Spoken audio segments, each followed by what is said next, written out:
Buen día, yo soy la profesora Adriana Andrade, pertenezco al Departamento de Investigación de la Facultad de Odontología y doy la materia de Investigación Socioepidemiológica del tercer año.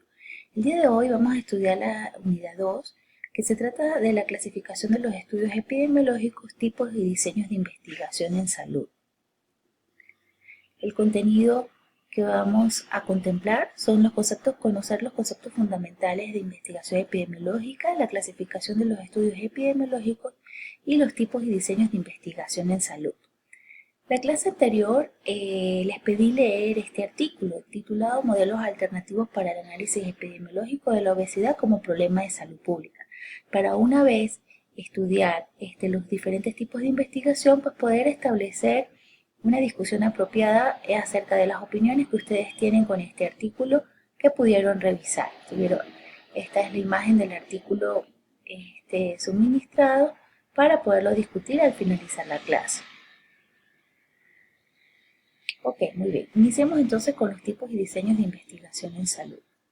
Para establecer los tipos y diseños tenemos que tener claros los enfoques. Existe un enfoque cuantitativo y un enfoque cualitativo.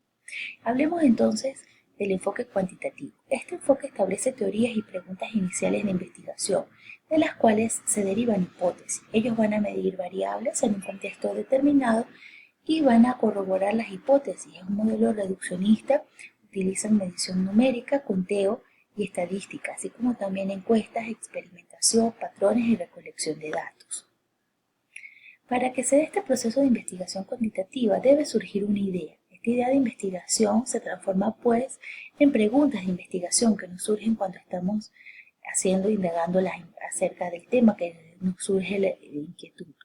Para ello nos establecemos objetivos de estudio. Estos objetivos nos van a derivar hipótesis que se van a probar para establecer un plan de análisis y nos van a derivar variables. Estas variables se van a medir. Para medir estas variables nos vamos a valer de métodos estadísticos para posteriormente obtener resultados y establecer conclusiones. Este es un diseño fijo como podemos observar en el esquema. Posteriormente se da un paradigma de investigación. En este paradigma de investigación establecemos diferencias en cuanto a lo que es una investigación cuantitativa y una investigación cualitativa. Todas ellas, cualquiera de las investigaciones que nosotros hagamos, tienen tres momentos importantes, que es un punto de partida, los datos y la finalidad. En el punto de partida de una investigación cuantitativa hay una realidad que conocer. En una investigación cualitativa hay una realidad que descubrir. Los datos de una investigación cuantitativa se miden y se cuantifican, mientras que los datos de una investigación cualitativa se utilizan y se plasman mediante un lenguaje natural. La finalidad de una investigación cuantitativa es reportar hechos para explicar y predecir la realidad, mientras que la de una investigación cualitativa es comprender el fenómeno de estudio en su ambiente tal y como se muestra. Entonces, el enfoque cualitativo parte de un esquema inductivo, es expansivo, se utiliza para descubrir y refinar preguntas de investigación, se basa en descripciones y observaciones, parte de la premisa de toda cultura o sistema social para entender cosas y eventos. Su propósito es reconstruir la realidad tal como la observan los investigadores. Se llama holístico porque considera el todo sin reducirlo a sus partes, y el método de análisis es interpretativo, contextual y etnográfico. El proceso de investigación cualitativa está entonces el fenómeno y su comprensión, que es el punto de partida. Allí vamos a establecer entonces las preguntas hipótesis, la recolección de los datos, luego también preguntas hipótesis, análisis de datos, preguntas hipótesis, resultados y conclusiones. Si bien observamos un diseño flexible en donde cada una de sus partes se pueden intercambiar y no hay un orden preciso. Simplemente es como necesitemos hacer la investigación y en qué momento aplicar y en qué momento surgen preguntas hipótesis dependiendo cuando estamos en el campo o en el área donde llevemos a cabo nuestra investigación.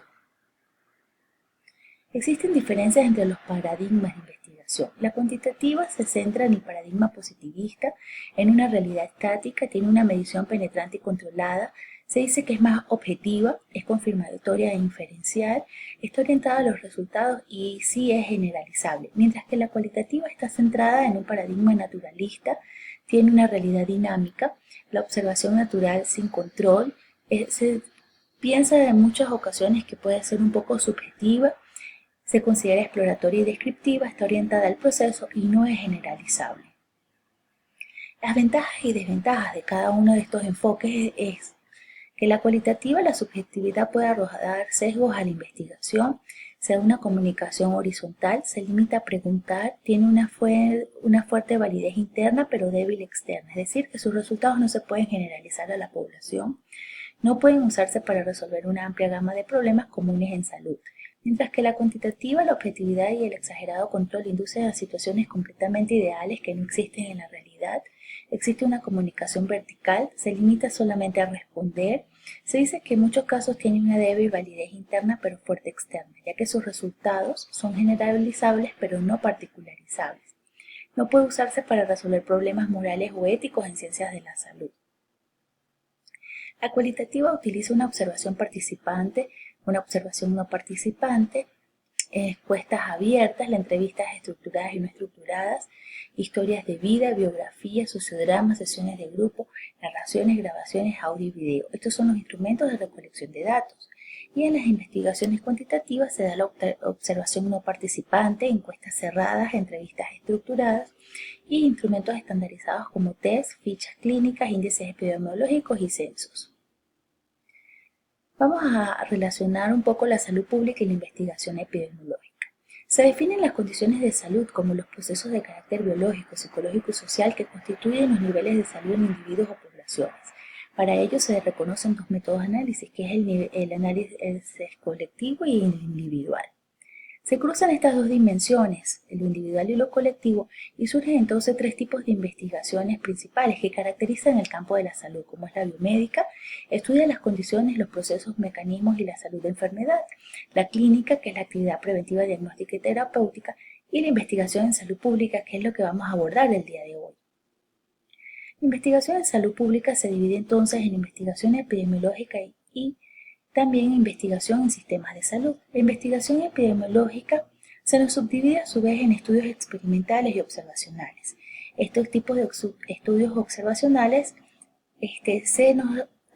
nos refieren a los estudios analíticos, como son los estudios de casos y controles y los estudios de cohorte. Los observacionales descriptivos nos refieren a los estudios de caso y las series de casos y a los estudios transversales, y los estudios experimentales a los ensayos clínicos y a los ensayos comunitarios. Este esquema donde dividimos en los tipos de investigación en salud pública es de gran importancia para ubicarnos en qué tipo de estudio, dependiendo del que queremos hacer, nos encontramos.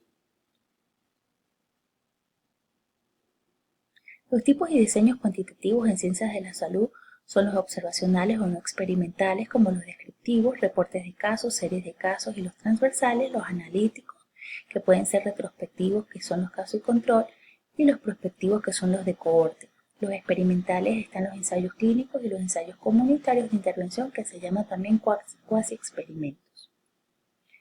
Los estudios observacionales pueden ser descriptivos y analíticos. Los descriptivos describen la distribución de las enfermedades, y los analíticos dilucidar las determinantes de las enfermedades. Analizan y van más allá. Los estudios observacionales y sus usos en la investigación de salud. Los estudios descriptivos permiten estimar la frecuencia y las características de una enfermedad, describir eventos y estudiar varios eventos a la vez. Son muy útiles para formular hipótesis, pero no para probarlas. No pueden probar si existe una asociación entre una exposición y una enfermedad. Y los analíticos determinan la causalidad, pero la secuencia temporal entre la exposición y enfermedad no siempre es fácil de establecer. Los estudios observacionales tienen como características que no existe una manipulación sobre las variables bajo estudio. El investigador se limita a observar las circunstancias tal y como se presentan los eventos en un ambiente natural. Los estudios descriptivos, que son los reportes de casos, aquí la investigación clínica es más sencilla. Se limita a describir un caso o un grupo de casos, máximo 10 personas. Generalmente describen una enfermedad extraña o poco frecuente, un efecto colateral raro de una droga o la asociación poco frecuente entre dos enfermedades, un conocimiento profundo de algún aspecto básico que puede ser útil a las ciencias clínicas. El descriptivo, que hace referencia a la serie de casos, estudia entonces un grupo de sujetos que son más de 10 casos afectados por un problema o patología común. Se hace una descripción del evento observado a un grupo de pacientes, te permite obtener frecuencias, reportan el inicio o la presencia de una epidemia y permiten formular hipótesis de posibles factores de riesgo, pero no permiten probarlas. Según la escala del tiempo, los estudios se pueden establecer. En una línea de tiempo tenemos que los estudios que se realizan en el día de hoy se denominan estudios transversales. Los estudios que fueron realizados del día de hoy hacia atrás se denominan estudios retrospectivos, y los que nos proponemos estudiar del día de hoy hacia adelante, es decir, que ocurre del 2016 al 2020, por ejemplo, se denominan estudios prospectivos. Los estudios transversales tienen como ventajas que son relativamente sencillos, son de bajo costo, son relativamente rápidos, es una información fácil de obtener y determinan la prevalencia. Y entre sus desventajas se destaca que no se puede investigar factores de riesgo previos al estudio, solo se pueden conjeturar de los factores de riesgo actuales. En ocasiones se detectan los supervivientes y no a todos los casos.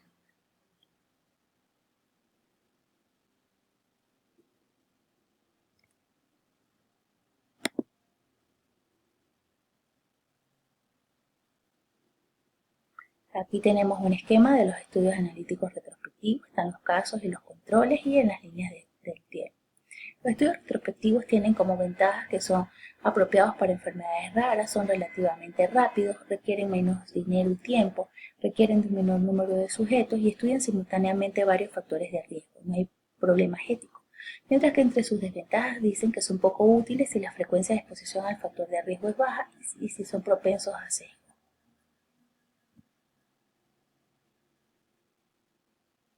Tenemos un esquema también del analítico prospectivo en la línea del tiempo.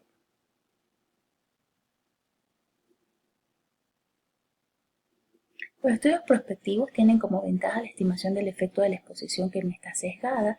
La exposición procede de la enfermedad, desarrollo evolutivo de una enfermedad. Se puede establecer relaciones entre ciertas variables y varias enfermedades y fuentes directas de información que nos permite obtener menor sesgo.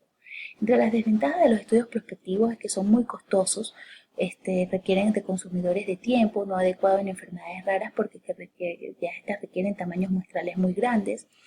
Se da un efecto Hawthorne, puede haber pérdidas durante el seguimiento, puede haber cambios en el estado de exposición a través del tiempo y existen limitaciones en la selección de muestra que podría crear cierto sesgo. Los estudios experimentales son usados para evaluar la eficacia de terapias, tratamientos y vacunas, así como también actividades preventivas, comprobar etiologías de una enfermedad, evaluar las actividades de planificación y programación sanitaria y facilitar la interpretación de relaciones causales debido al control que se tiene sobre el diseño. Las características de los estudios experimentales es que permiten la manipulación intencional de una o más variables independientes, la selección de los sujetos es aleatoria y presencia de un grupo control. Hay siempre una causa que nos da un efecto.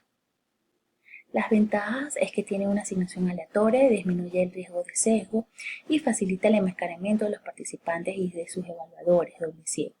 La desventaja de los estudios experimentales, que también en muchos casos son caros, son no adecuados en enfermedades raras, la ética a veces se ve perjudicada y puede existir un sobrecontrol de las variables. Tenemos un esquema de un ensayo clínico con intervención, seguimiento y muestra de un grupo experimental, de un grupo control, igualmente un ensayo comunitario. Entonces nos surge la siguiente pregunta: ¿cuál será el mejor diseño para la investigación? Dependiendo de la investigación que usted está realizando. Para cada investigador debe escoger el diseño en razón de su objeto de estudio, en relación a sus objetivos. Sin embargo, el diseño debe ajustarse al objeto y no todo lo contrario. Se debe determinar exactamente el diseño, lo que permitirá con mayor facilidad implementar el trabajo y cumplir más eficientemente los objetivos que nos hemos planteado al inicio. Conociendo los distintos diseños se conocen los alcances y limitaciones de nuestro trabajo de investigación. ¿Cómo determinar el tipo de diseño de investigación?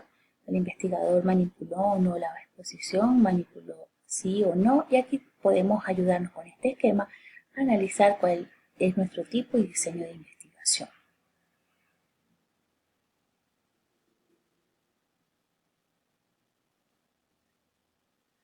Para la próxima clase les voy a pedir traer cada equipo un estudio transversal, prospectivo, retrospectivo y experimental en odontología. Cualquier duda, pues podemos aclararla a partir de ahora. ¿Alguna pregunta?